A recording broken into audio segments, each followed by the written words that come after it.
Welcome to Foundation Friday. The dedication and covenant of silent unity was signed on December 7th, 1892 by Charles and Myrtle Fillmore, founders of the Unity movement. It is unlikely when they signed this covenant that they had any idea how far-reaching unity would be as it evolved into the church we know and love today. We invite you to join us as we explore and share some of the original ideas, teachings, and writings of the men and women who created the foundation of the Unity Church. Hi, thank you for joining us today for Foundation Friday. Today for Foundation Friday, I wanted to take a look at the prayer for protection. We end our services with this very powerful prayer. And I think we all know that it was written by James Dillard Freeman. But I ended up looking it up for a Monday morning meetup, and I came up with a completely different variety, and that got me thinking. So I'm on unity.org, and I'm going to read to you this kind of interesting information about the prayer of protection.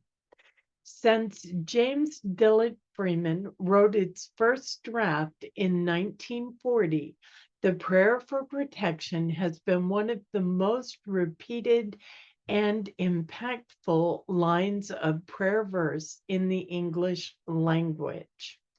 It first appeared in the 1940 Silent Unity Christmas service as, and this is the one that I found, Christ light directs you. Christ love enfolds you. Christ might protects you. Christ peace upholds you. Isn't that pretty? I'll read it again. Christ light directs you. Christ love enfolds you. Christ might protects you.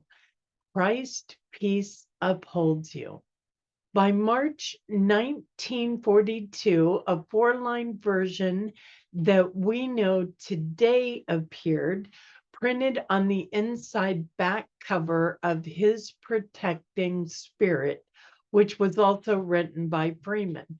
So the version we know is, the light of God surrounds us, the love of God enfolds us, the power of God protects us, and the presence of God watches over us. In his November 1987 column in Unity magazine, Life is a Wonder, Freeman talked about how he wrote the prayer. He was in the process of writing the Christmas service to support soldiers and their families during World War II. He was leaning on the Old Faithful Psalm 23 when he received this advice from a prayer associate. Jim, if I were a woman in England and they were dropping bombs on my roof, or if I were a soldier and someone was pointing a loaded gun at me, I wouldn't want to feel like I was walking through the valley of the shadow of death. Can't you do better than that? Freeman went on to revise the verse again, adding the fifth line, wherever you are, God is. In 1969, the astronaut Edwin Buzz Aldrin carried the prayer with him on the Apollo 11 mission to the moon. The prayer for protection has gone on to become one of the most beloved lines of prayerful poetry ever written in the English language. Often those who recite the prayer add an additional line, and all is well. This line was added after Freeman's death. It is not a recorded part of the prayer that Freeman wrote.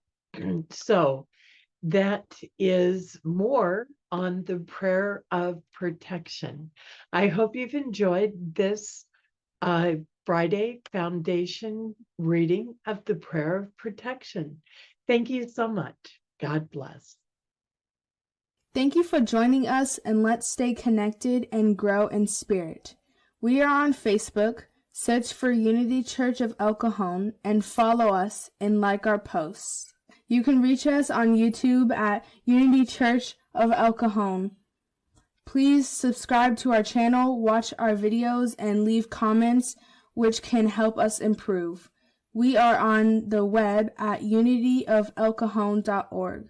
Email or call our church office to receive our weekly newsletters, which lists all of our activities and opportunities to learn and grow together.